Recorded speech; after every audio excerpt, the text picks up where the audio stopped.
Are daylilies edible? The short answer is yes. In this video we're going to talk about what parts of a daylily are edible, and then we're going to do some cooking in the garden.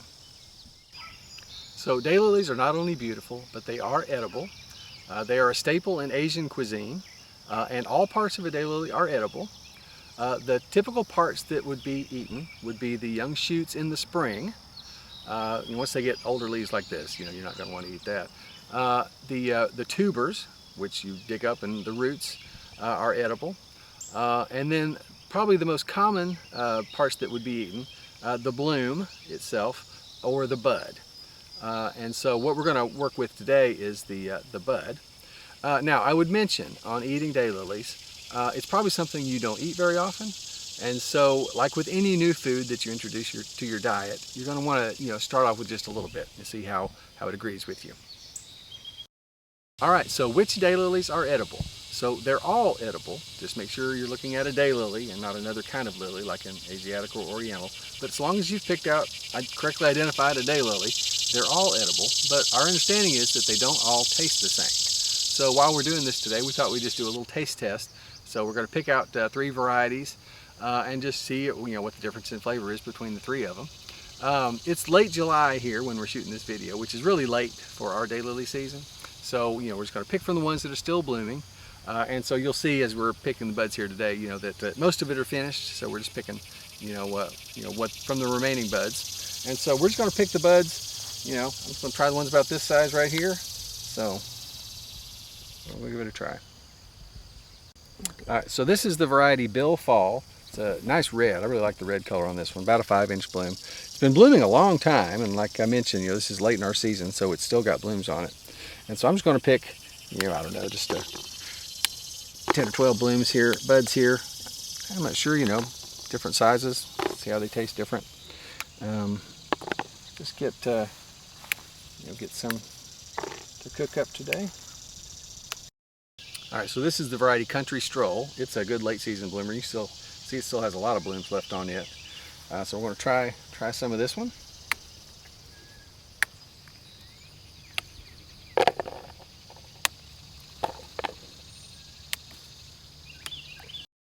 All right, and the third variety we're going to try is Autumn Minaret, which this is probably the latest variety that we grow. It's still got lots of buds yet to go, and the tallest also. So it is up on a slope here, but it's honest, 6 foot almost tall at least. So we're going to get some of those. These are skinnier, so we'll see how that cooks up. All right, so one other thing I wanted to mention, after we picked these, I washed them well, and then I picked them from a place where I knew that they hadn't been sprayed. So it's something to keep in mind. You may want to consider whether or not you want to pick daylilies from the side of the road.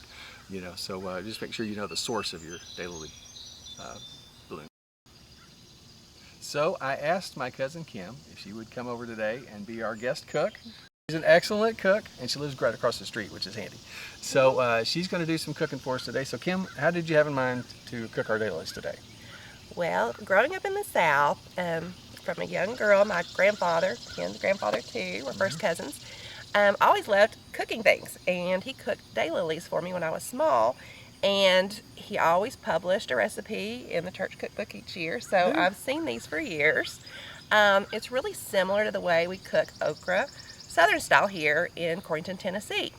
So what I'm going to do is just demonstrate it for you so you can see how you can cook them at home. Like he said, these are pesticide free. He hand-picked them this morning, so they're nice and fresh. So they should be really tender. He picked some pretty varieties, so we'll have some different ones to try because they will have different tastes. Generally, you don't cook any daylilies that have a lot of scent to them. They don't tend to taste as well. It doesn't correspond well with the cooking. So let's get started. Okay. So the first thing we're going to do is go ahead and start heating our skillet because we're going to be adding oil, and we want it to be the right temperature to start so nothing gets soggy. So we're about 325 degrees. You can use a cast iron skillet. You can use an electric skillet if you're outside camping. We're just going to add enough oil to cover the bottom of the pan, and you'll leave the lid off until you're just trying to get those tender on the inside. Just enough oil to cover the bottom of the pan. And you can add oil that you're cooking if you want to brown them a little bit more. we're going to make an egg wash and a dry wash to dip the daylilies in, and that's going to batter those daylilies and make them nice and crispy on the outside, tender on the inside, and that's what makes them look so pretty like the okra. So we're going to take one egg, you're going to break it in a bowl, and then you're going to whip that egg good. And then you're going to add about equal parts milk, because your egg wash will go a long way. So we're going to add that milk. And we're going to whip that, and that makes your egg wash. Our second bowl, because we're going to be dipping back and forth with these to do the coating, is just going to be yellow cornmeal. Nothing special, but a southern staple. So put plenty out, because as it sticks to it, you'll use quite a bit of cornmeal. So start out with 2 bowls, your egg wash and your cornmeal. So once we have our egg wash and our cornmeal ready, we want to make sure the oil's hot. If you're in your kitchen, you can just wet your hands, drip a little water, and make sure it sizzles. I know being outside that this oil has been heating at 325 degrees for at least 3 minutes, so I know it's hot enough for us to start adding those daylily blooms to it. So we've got 3 to choose from. I'm going to start with the larger ones because they're going to take longer to get tender. So beautiful, fresh. You're going to dip them in the egg wash just with your fingers. Let them drip. You're going to roll them in the cornmeal once. And if you want 1 coating of batter, that's enough. I like my batter light, but sometimes I'll double dip them. So after this, I would put them back in the milk and back in here if you want a double coat on there, which is sometimes like what my husband prefers. I'm going to lay these down. See it sizzling? Oil's nice and hot. Here's your milk and egg. And you can go pretty fast once you get started with this. You're just going to make a nice row of them. And you're going to let them totally brown on one side before you turn them. And that way you get a nice uniform brown coating on them. And that's what makes them crunchy on the outside and tender on the inside, because you're sealing all those juices in by frying them. And they're yummy. Make a great side dish with a meat, another starch, or another green vegetable. They keep a little bit of their color, which is always pretty also. And that's one of the reasons I just like to single batter them.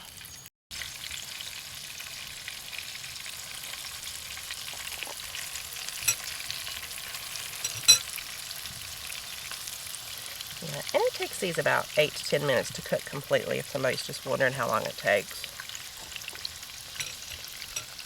And if you want them extra tender on the inside, you can throw a lid on, and that'll make them steam.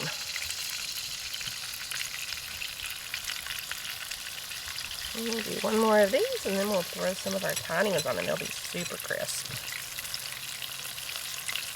So while we're waiting on these to cook, I mentioned earlier that you can eat all the different parts of a daylily.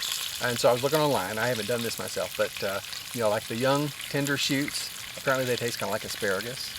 You could steam them or something like that. That would be in the spring. And then the tubers, so you can dig it up, boil those like a potato, and they're supposed to be good. The blooms themselves don't have a lot of flavor, but they are attractive, so maybe like a garnish, or you could wrap it around some rice. I saw where they do that. I've seen where they like maybe fry those as well, like a fried bloom.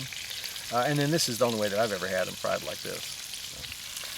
So they're starting to brown on the bottom side, so we're turning them.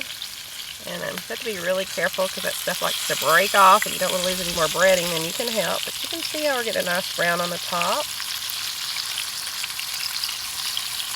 And you don't want to move them a lot. You want to make sure it's brown before you turn. Yummy! They're looking good. Those little ones look like a little string bean, or maybe a piece of asparagus or something. Yeah. So about halfway through the 8 to 10 minutes that you're going to cook the daylilies, put the lid on for at least 2 minutes, and that's going to allow those to steam on the inside and build up that heat on the inside, so they'll be more tender. But you don't want to leave it on too long, so it's been on about 2 minutes. But we're going to pull the lid off, and if they're not brown enough at that point, you don't want to overcook them, so you can turn the temperature up if you want them a little browner, or they're about ready to eat. All right. Since they've been in oil, usually you want to put some paper towels down, let them drain, because you don't want to leave that oil on them as they cool, because they'll get soggy. That's the beauty of them. You want them crunchy on the outside, tender on the inside, and just something you can enjoy. Which daylily are these, Ken? This is a country stroll, the light pink one. Okay. And they're the largest ones we did today. So you can do them as big as you want or as small as you want. Yeah, I was wondering if the different sizes, made much of a difference. I doubt it, but.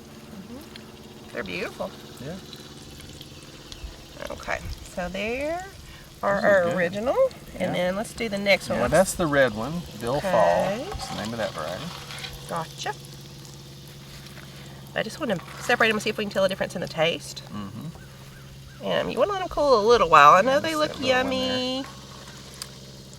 However, you stick it right in your mouth, you're going to get burned. You can see the petals down in there. And then these are the tiny ones. What are they called again? That's autumn minaret. The tall ones. The tall one, yep. Get one more out of here. They are cute, aren't they? Yeah. So we've turned off our oil and finished that. So this is what we started with, and this is what we're ending with. We'll give it another minute, and then we will try them. And so we did of course, the little blooms today. They're still closed to the buds. Yep. So we fried the buds today, but you can also fry the blooms. But what you want to do with these is you don't want to destroy any of this. So you just take a bloom that you like, that doesn't have any fragrance, and you would make sure it looks nice and clean to you, and shake it good.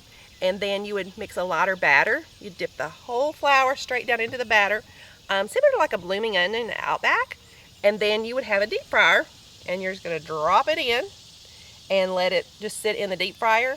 And when you pull it out, this whole thing would still be in the flower shape. It would be totally coated even with the stamen. And since it fries at a higher temperature, it's quicker. It takes about 2 minutes.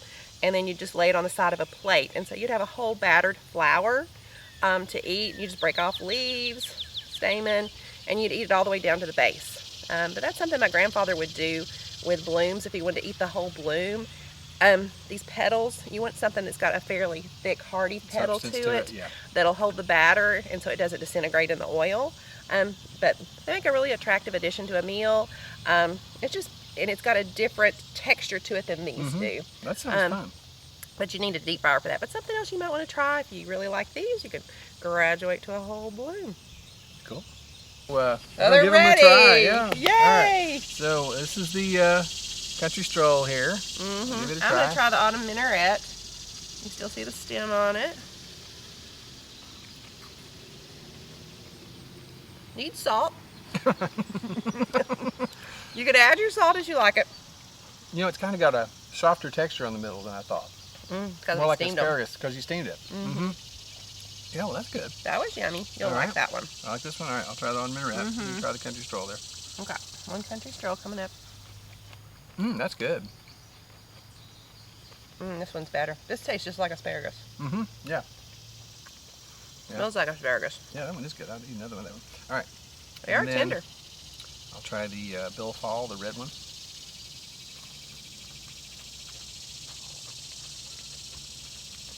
Yum. That's good. Joel would eat those. He wouldn't eat these. You don't think you'd eat these? I thought that one was good. All right, try the red one. Okay. See what you think. I'll try the ugly one. This is the one where my batter fell apart, but it's still good. Yeah, I wonder if you picked like smaller buds, if it would have like not opened up like that. I don't know. Yeah. Now, this doesn't taste like the other two. No, it's not bad, but. You see how the inside petals turn red? Yep. Or stayed red. Stayed red. Stayed red? Yep. Pretty. And you can eat all the way down the stem. Yeah, those are good. And it's like I say, it's more tender than I thought it would be. How come you did it before? I think I like the red one the best. I didn't know about the steaming thing. You like the red one best? All Mm-hmm. right, interesting. I'd eat any of them. Mm-hmm. I haven't had breakfast. I may eat any of them. All of them. Have that, cousin. There's more oil. You can just keep on frying. I don't think you're going to run out of daylilies anytime soon. No, I do have daylilies. Yeah, we got Well, hey, thank you for coming. You're welcome. We appreciate it. It was a pleasure. Yeah. Hope you enjoyed this video. If you give daylilies a try to eat, we'd love to hear how it goes for you. You can put comments about that or anything about daylilies at all below, or visit our website for our contact information. And if you'd like to watch more videos about daylilies, I might suggest this one about how to plant a bed of daylilies.